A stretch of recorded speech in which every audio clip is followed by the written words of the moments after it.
ರಾಜ್ಯದಲ್ಲಿ ಸರ್ಕಾರಿ ಅಧಿಕಾರಿಗಳಿಗೆ ಯಾವುದೇ ರಕ್ಷಣೆ ಇಲ್ವಾ ಅನ್ನುವಂಥ ಮತ್ತೆ ಈ ರೀತಿಯ ಪ್ರಶ್ನೆಗಳು ಮುಂದೆ ಬರ್ತಾ ಇದೆ. ಸರ್ಕಾರಿ ಕಚೇರಿಗೆ ನುಗ್ಗಿ ಸತೀಶ್ ಕಡತನ ಮೇಲೆ ಅಂದರೆ ಈ ದಾಂಧಲೆ ಮಾಡಿರುವಂಥದ್ದು ಸತೀಶ್ ಅಂತೇಳಿ ಆತನ ಹೆಸರು. ಯಲಹಂಕ ಕ್ಷೇತ್ರದ ಬಿಜೆಪಿ ನಾಯಕ ಈತ ಸತೀಶ್ ಕಡತನ ಮಲೆ ಅಂತೇಳಿ. ಕಚೇರಿಯ ಸಿಬ್ಬಂದಿಯ ಮೇಲೆ ಹಲ್ಲೆ ಮಾಡಿದ್ದಾನೆ ಈತ ಸತೀಶ್. ಕಚೇರಿಯ ಸಿಬ್ಬಂದಿಯ ಮೇಲೆ ಅವಾಚ್ಯ ಪದಗಳಿಂದ ನಿಂದನೆ ಮಾಡಿರುವಂಥದ್ದು. ಮಲ್ಲೇಶ್ವರಂನಲ್ಲಿನ ಸಹಕಾರ ಸಂಘ ಕಚೇರಿಗೆ ನುಗ್ಗಿ ಈ ರೀತಿಯಾಗಿ ದಾಂಧಲೆ ಮಾಡಿರುವಂಥ ಘಟನೆ ಇದೆ. ಹಾಲು ಉತ್ಪಾದಕರ ಸಂಘದ ನಿರ್ದೇಶಕ ಸ್ಥಾನದಿಂದ ಅನರ್ಹರಾಗಿರ್ತಾನೆ. ಇದರ ಹಿನ್ನೆಲೆಯಲ್ಲಿ ಸಹಕಾರ ಸಂಘ ಕಚೇರಿಗೆ ನುಗ್ಗಿ ಈ ರೀತಿಯಾಗಿ ದಾಂಧಲೆಯನ್ನು ಮಾಡಿರುವಂಥದ್ದು. ಅಂದರೆ ರಾಜಕಾರಣಿಗಳು ಅಥವಾ ಈ ರಾಜಕೀಯದಲ್ಲಿದ್ದವರು ಏನು ಬೇಕಾದರೂ ಮಾಡಬಹುದು ಅಂತೇಳಿ ಸರ್ಕಾರಿ ಅಧಿಕಾರಿಗಳ ಮೇಲೆ ಈ ರೀತಿಯಾಗಿ ದಾಂಧಲೆ ಮಾಡಲಿಕ್ಕೆ ಮುಂದಾಗ್ತಾರೆ, ಹಲ್ಲೆ ಮಾಡ್ತಾರೆ ಅಂತ ಹೇಳಿದ್ರೆ ಹೇಳೋರು ಕೇಳೋರು ಇಲ್ವಾ ಅಂತೇಳಿ ಇವರಿಗೆ ಯಾವುದೇ ರೀತಿಯಾಗಿ ಕಾನೂನು ಅನ್ವಯ ಆಗೋದಿಲ್ವಾ? ಈ ರಾಜಕೀಯ ಚೇಲಾಗಳ ಹೆಂಗೆ ಮಾಡೋದು? ಸರ್ಕಾರಿ ಅಧಿಕಾರಿಗಳ ಮೇಲೆ ಈ ರೀತಿಯಾಗಿ ಹಲ್ಲೆ ಮಾಡ್ತಾರೆ ಅಂತ ಹೇಳಿದ್ರೆ ಏನು ಹೇಳಬೇಕು ಅಂತೇಳಿ. ಸತೀಶ್ ಕಡತನ ಮಲೆ ಅಂತೇಳಿ ಈತನ ದಾಂಧಲೆಯನ್ನು ನೀವು ನೋಡ್ತಾ ಇದ್ರಿ ಮತ್ತೊಂದು ವಿಂಡೋದಲ್ಲಿ. ಯಲಹಂಕ ಕ್ಷೇತ್ರದ ಬಿಜೆಪಿ ನಾಯಕ ಅಂತ ಐತೆ ಸತೀಶ್ ಅಂತೇಳಿ ಈತನ ಹೆಸರು. ಕಚೇರಿಯ ಸಿಬ್ಬಂದಿಯ ಮೇಲೆ ಹಲ್ಲೆ ಮಾಡಿದ್ದಾನೆ. ಸುಖ ಸುಮ್ಮನೆ ಕಾರಣನೇ ಇಲ್ಲ. ಅವ್ರ ಕೆಲಸವನ್ನು ಮಾಡ್ತಾರೆ. ಇವ್ರ ಥರ ಇವ್ರು ಹೇಳ್ದಂಗೆ ಕೇಳ್ಕೊಂಡಿರಬೇಕು ಅಂದಾಗ ಮಾತ್ರ ಅವರು ಒಳ್ಳೆಯವರು ಅಧಿಕಾರಿಗಳು. ಇಲ್ಲ ಅಂತಂದರೆ ಈ ರೀತಿಯಾಗಿ ಹಲ್ಲೆ ಮಾಡೋದು.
ಈ ಬಗ್ಗೆ ಮತ್ತಷ್ಟು ಮಾಹಿತಿ ನೀಡ್ತಾರೆ ನಮ್ಮ ಪ್ರತಿನಿಧಿ ವಿಶ್ವನಾಥ್ ಫೋನ್ ಸಂಪರ್ಕದಲ್ಲಿದ್ದಾರೆ. ವಿಶ್ವನಾಥ್, ಈ ರೀತಿ ಸರ್ಕಾರಿ ಅಧಿಕಾರಿಗಳ ಮೇಲೆ ಹಲ್ಲೆ ಮಾಡೋದು ಎಷ್ಟರ ಮಟ್ಟಿಗೆ ಸರಿ ಅಂತೇಳಿ, ಯಾವ ಕಾರಣಕ್ಕಾಗಿ ಈ ರೀತಿ ಗಲಾಟೆ?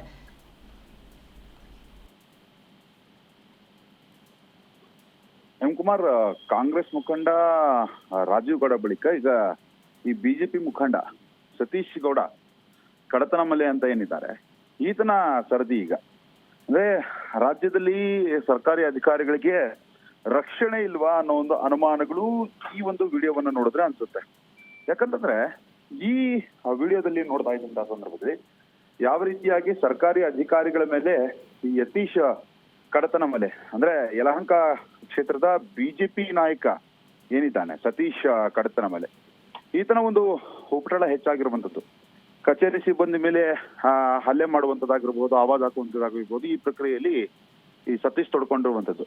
ಅಂದ್ರೆ ಈ ಹಾಲು ಉತ್ಪಾದಕರ ಸಂಘದ ನಿರ್ದೇಶಕ ಸ್ಥಾನದಿಂದ ಇತ್ತೀಚೆಗೆ ಸತೀಶ್ ಗೌಡ ಅನರ್ಹಗೊಂಡಿದ್ದ. ಹೀಗಾಗಿ ಮಲ್ಲೇಶ್ವರಂನಲ್ಲಿರುವಂತಹ ಈ ಸಹಕಾರ ಸಂಘ ಕಚೇರಿಗೆ ನುಗ್ಗಿ ಅಲ್ಲಿ ದಾಂಧಲೆಯನ್ನ ಈ ಸತೀಶ್ ಗೌಡ ನಡೆಸಿರುವಂತದ್ದು. ಅಂದ್ರೆ ಈ ಸಹಾಯಕ ನಿಬಂಧಕ ಪ್ರಕಾಶ್ ರಾವ್ ಮತ್ತೆ ಈ ಕಚೇರಿ ಸಿಬ್ಬಂದಿ ಮೇಲೆ ಅವಾಚ್ಯ ಶಬ್ದಗಳಿಂದ ಕೂಡ ನಿಂತಿರುವಂತದ್ದು. ಅದಾದ್ಮೇಲೆ ಹಲ್ಲೆಯನ್ನು ಕೂಡ ಮಾಡಿದ್ದಾನೆ, ಅದು ಕೂಡ ಕೆಟ್ಟ ಕೆಟ್ಟ ಪದಗಳನ್ನ ಬಳಸಿ. ಅಂದ್ರೆ ಸರ್ಕಾರಿ ಕಚೇರಿಯಲ್ಲಿಯೇ ಸರ್ಕಾರಿ ಅಧಿಕಾರಿಗಳಿಗೆ ಇಲ್ಲಿ ರಕ್ಷಣೆ ಇಲ್ವಾ ಅನ್ನೋ ಒಂದು ಅನುಮಾನಗಳು ಈ ವಿಡಿಯೋವನ್ನು ನೋಡಿದ್ರೆ ಗೊತ್ತಾಗತ್ತೆ. ಈಗ ಸದ್ಯಕ್ಕೆ ಅಧಿಕಾರಿ ನೀಡಿದ ದೂರಿನ ಮೇಲೆ ಈ ಕಡತನ ಮಲೆ ಏನಿದ್ದಾರೆ ಅಂದ್ರೆ ಈ ಸತೀಶ್ ಕಡತನ ಮೇಲೆ FIR ಅನ್ನು ಕೂಡ ದಾಖಲು ಮಾಡ್ಕೊಂಡಿದ್ದಾರೆ ಮಲ್ಲೇಶ್ವರಂ ಪೊಲೀಸರು. ಇನ್ನು ಈ ಪ್ರಕಾಶ್ ರಾವ್ ಅವರು ನಿರ್ಬಂಧಕ ಅಂದ್ರೆ ಸಹಾಯಕ ನಿರ್ಬಂಧಕ ಪ್ರಕಾಶ್ ರಾವ್ ಪ್ರಕರಣ ದಾಖಲು ಮಾಡಿದ್ದಾರೆ. ಪ್ರಕರಣ ದಾಖಲಾಗಿದೆ. ಇನ್ನು ನೋಟಿಸ್ ಅನ್ನು ಕೊಟ್ಟು ಕೂಡ ಕಳಿಸಿರುವಂತದ್ದು. ಅಂದ್ರೆ ಯಾಕೆ ಈ ರೀತಿಯಾಗಿ ವರ್ತನೆ ಮಾಡೋದು ಒಂದು ಆಂಗಲ್ ನಲ್ಲಿ ಕರೆಸಿ ವಿಚಾರಣೆ ನಡೆಸುವಂತದ್ದು ಮತ್ತು ಏನಾದ್ರೂ ತಪ್ಪುಕೊಂಡು ಬಂದಂತಹ ಸಂದರ್ಭದಲ್ಲಿ ಕಾನೂನಾತ್ಮಕ ಕ್ರಮವನ್ನ ತೆಗೆದುಕೊಳ್ಳುವಂತಹ ನಿಟ್ಟಿನಲ್ಲಿ ಈಗ ಪೊಲೀಸ್ ಅಧಿಕಾರಿಗಳು ಮುಂದಾಗಿದ್ದಾರೆ.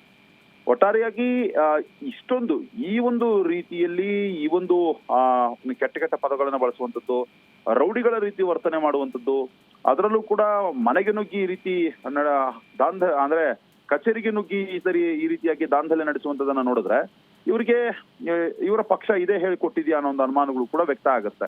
ಸದ್ಯಕ್ಕೆ ತಾನೊಬ್ಬ ರಾಜಕೀಯ ಮುಖಂಡ, ತನ್ನನ್ನು ಯಾರು ಏನು ಮಾಡಕ್ ಹೋಗಲ್ಲ ಅನ್ನೋ ಒಂದು ಭಾವನೆಯಲ್ಲಿ ಓಡಾಡ್ತಿದ್ದ ಅಂತ ಕಾಣ್ತದೆ. ಸದ್ಯಕ್ಕೆ FIR ದಾಖಲಾಗಿದೆ, ಪೊಲೀಸರು ತನಿಖೆಯನ್ನು ಮುಂದುವರಿಸಿದ್ದಾರೆ. ಮುಂದಿನ ದಿನಮಾನಗಳಲ್ಲಿ ತಪ್ಪಿಕೊಂಡು ಕಂಡುಬಂದಂತಹ ಸಂದರ್ಭದಲ್ಲಿ ಈತನ ವಿರುದ್ಧ ಕ್ರಮ ತೆಗೆದುಕೊಳ್ಳೋದಕ್ಕೂ ಕೂಡ ಮಲ್ಲೇಶ್ವರಂ ಪೊಲೀಸರು ಮುಂದಾಗ್ತಾರೆ. ಹೇಮಕುಮಾರ್.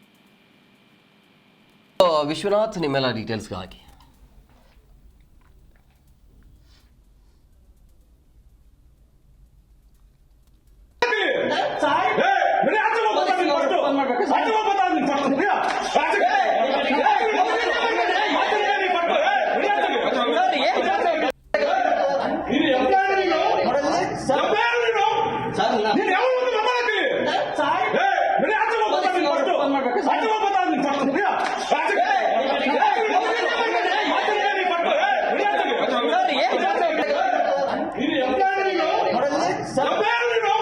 ಸರ್